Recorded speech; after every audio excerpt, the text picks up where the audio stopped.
Baakiyalakshmi upcoming production. Iniya செஞ்ச ஒரு கேவலமான வேலையால் கோபி தலை குனிஞ்சு நிற்கிறாரு. உண்மையிலேயே இனியாவுடைய இந்த வேலைக்கு காரணம் கோபி தான் நீங்கள் நினச்சிங்கன்னா மறக்காமல் இந்த வீடியோக்கு ஒரு லைக் பண்ணி தெரியப்படுத்துங்க. வாங்க கதைக்குள்ளே போகலாம். இங்கே பாக்கியா புதுசாக ரெஸ்டாரண்ட் ஓப்பன் பண்ணுறாங்க. அதுக்காக எல்லாருமே இன்வைட் பண்ணியிருக்காங்க. எல்லோரும் ஃபேமிலியாக அங்கே வராங்க. வரும்போது பாக்கியா ரொம்பவுமே சந்தோஷப்படுறாங்க. எல்லாரும் பாக்கியாவை ரொம்பவுமே வாழ்த்திட்டும் போகிறாங்க.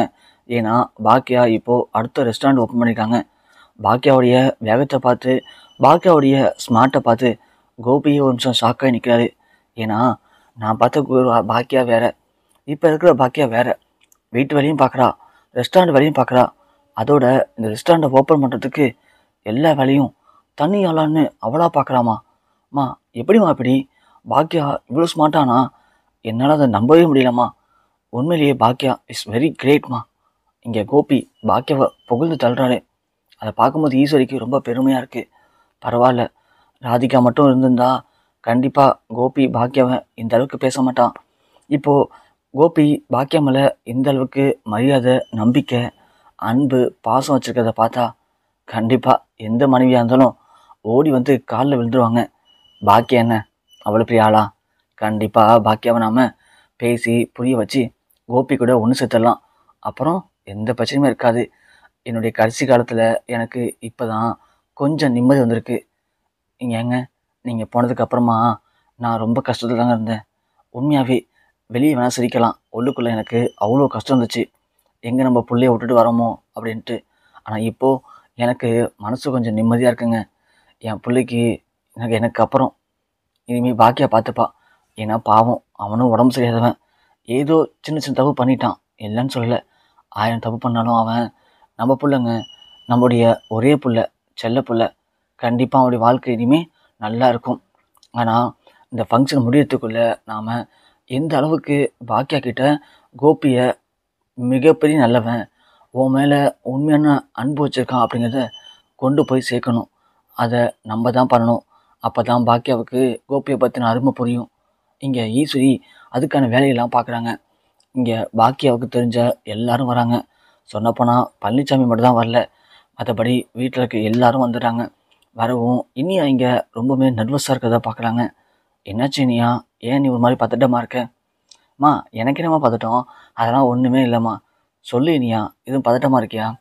அதெல்லாம் ஒன்றும் இல்லைம்மான்னு சொல்கிறேன்ல. எனக்கு அந்த ராதிகா எதுவும் வந்துடும் தான் பயமாக இருக்குது. இனியா இல்லைம்மா, அவங்க வரக்கூடாதுமா. அவங்க என்னதான் டேடியை விட்டு போயிட்டேன்னு சொன்னாலுமே எனக்கு திரும்பவும் அதே பயமாக இருக்குமா. எங்கள் டேடி கூட வந்துடுவாங்களோ? பாருங்கள், டேடி கூட அவங்க இல்லாதப்போ டேடி எவ்வளோ ஜாலியாக இருக்கார். நம்ம கிட்ட தான் பேசுகிறாரு, நம்மளை பற்றி மட்டும் தான் யோசிப்பார்.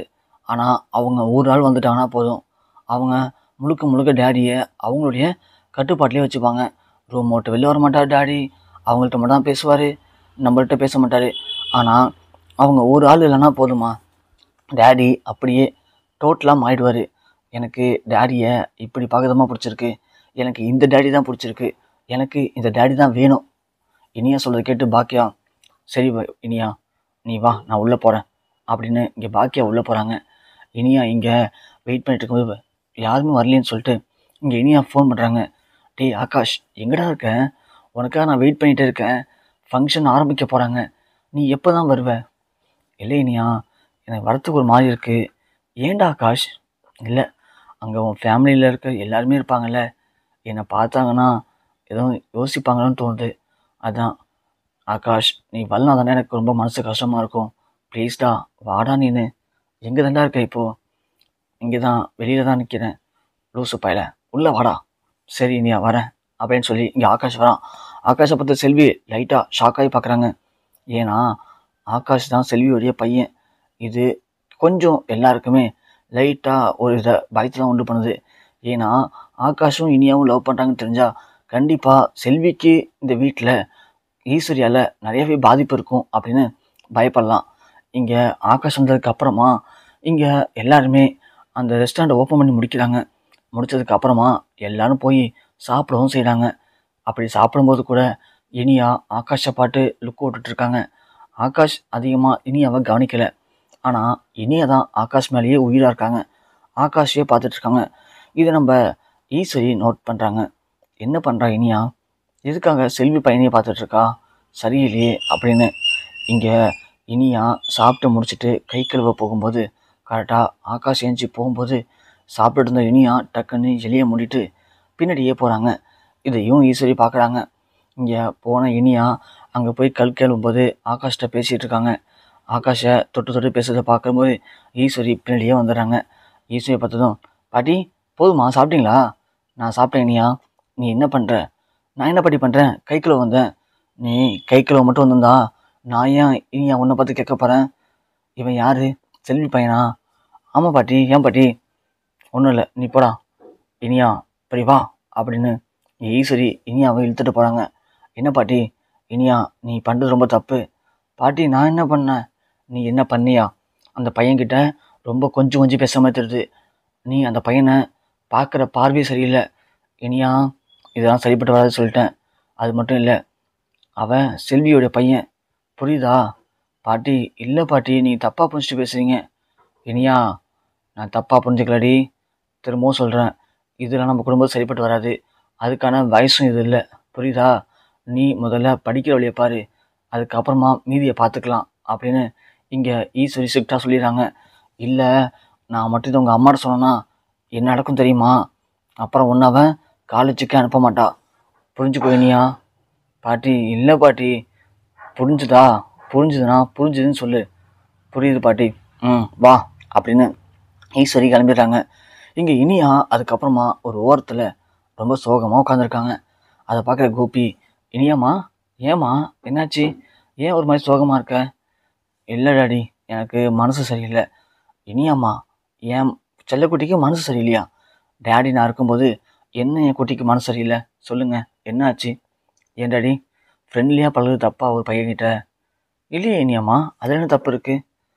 அதே பையனை காதலிச்ச தப்பா டாடி? இனியாம்மா அதுக்கான வயசு இது இல்லைம்மா. டாடி அப்போ எந்த வயசுல காதலிக்க முடியும்? நீங்களே சொல்லுங்கள். இந்த வயசுல நல்லா படிக்கணும், அதுக்கப்புறமா நீங்கள் பார்க்குற பையனை நான் கல்யாணம் பண்ணிக்கணும். அப்புறம் எனக்குன்னு மெச்சூரிட்டி வரும்போது நான் லவ் பண்ணால் அது தப்பாக போகும். அதானே டாடி? தப்பு தான் இனியாம்மா. அதுதான் டாடி நீங்களும் பண்ணீங்க. ஏன் டாடி, நீங்கள் படிக்கும்போது நல்லா படிச்சிங்க தானே? வேலைக்கு போகும்போது நல்லா வேலைக்கு போனீங்க. கல்யாணம் போது வீட்டில் பார்க்குற பொண்ணை கல்யாணம் பண்ணிக்கிட்டீங்க. அப்புறம் அம்மாவை பிடிக்கலன்னு நீங்களாம் லவ் பண்ணீங்க. அதுவும் உங்களுக்கு பிடிக்கலன்னு உங்கள் அம்மா இப்போது உங்களை பிரித்து விட்டாங்க. டாடி அப்போது நமக்கான வாழ்க்கை எப்போ டாடி நம்ம வாழ்கிறது? இனியாம்மா இதெல்லாம் எதுக்கும்மா இப்படி பேசிகிட்டு இருக்க? இல்லை டாடி, எனக்கு ஒரு பையனை பிடிச்சிருக்கு, நான் அவன் லவ் பண்ண நினைக்கிறேன். ஆனால் அவன் லவ் பண்ண நினைக்கும் போது பாட்டி வந்து அதெல்லாம் தப்புன்னு சொல்லி நான் அட்வைஸ் பண்ணிட்டு போகிறாங்க. அம்மாவுக்கு தெரிஞ்சா பிரச்சனை யாருன்னு சொல்கிறாங்க. அப்போது இப்போ நல்லா படிக்கணும், வேலைக்கு போகணும், நீங்கள் பார்க்குற பையனை கல்யாணம் பண்ணிக்கணும். அப்போ நான் எப்போ தான் டாடி என் மனசுக்கு பிடிச்ச மாதிரி லவ் பண்ணுறது கல்யாணம் பண்ணுறதெல்லாம்? இனியாவுடைய கேள்வி கோபிக்கு நம்மளால நம்ம பொண்ணு கெட்டு போயிட்டாலோ அப்படின்னு ரொம்ப கஷ்டமாக இருக்குது.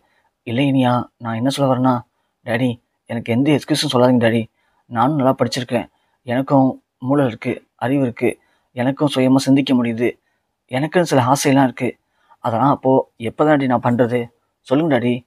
இங்கே கோபி ஒன்று ஒரு மாதிரி தலை குனிஞ்சிட்டு, இனியாம்மா நான் உனக்கு இதை பற்றி வீட்டில் வந்து பேசுகிறேன், இப்போது நீ போயிட்டு வந்தவங்களை பாருப்போ அப்படின்னு இனியாவை எழுப்பி விட்டுறாரு. இங்கே ஈஸ்வரி வந்து, என்னாச்சா கோபி, ஏன் ஒரு மாதிரி இருக்க? இல்லைம்மா, இனியாட்ட பேசினேன், இனியா ஒரு பையனை லவ் பண்ணுறா போல, அதுதான் திட்டி விட்டுனே பிடிச்சி இனியாவை. அதை யார்கிட்டையும் சொல்ல வேணாம், நம்மளே பார்த்து முடிச்சு விட்டுடலாம். இங்கே கோபி, அது சரிம்மா, இருந்தாலும் என் பொண்ணு கெட்டு போனதுக்கு காரணம் நான் தோணுது. என்ன கோபி எப்படி பேசுகிற? நீ என்னப்பா பண்ண?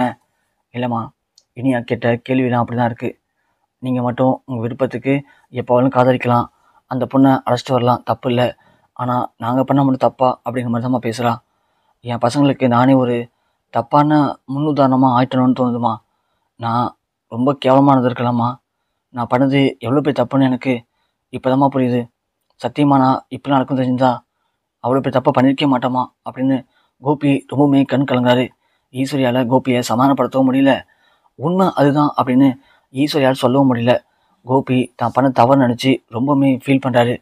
இதை பாக்கியா தூரத்துலேருந்து பார்க்குறாங்க. ஏன் கோபி இப்போ அழுதுட்டு இருக்காரு, என்னவா இருக்காங்க? சரி வேணாம், நான் போய் கேட்டால் அது இன்னமும் பிரச்சனை அதிகமாக தான் ஆகும் அப்படின்னு பாக்கியா அமைதியாக விட்டுறாங்க. ஸோ இனியாவுடைய வாழ்க்கை இப்போது கோபியால் கெட்டு போய் அது மூலிமா அடுத்து என்னென்ன பிரச்சனை வரப்போகுது அப்படிங்கிறத பொறுத்து வந்து பார்க்கலாம்.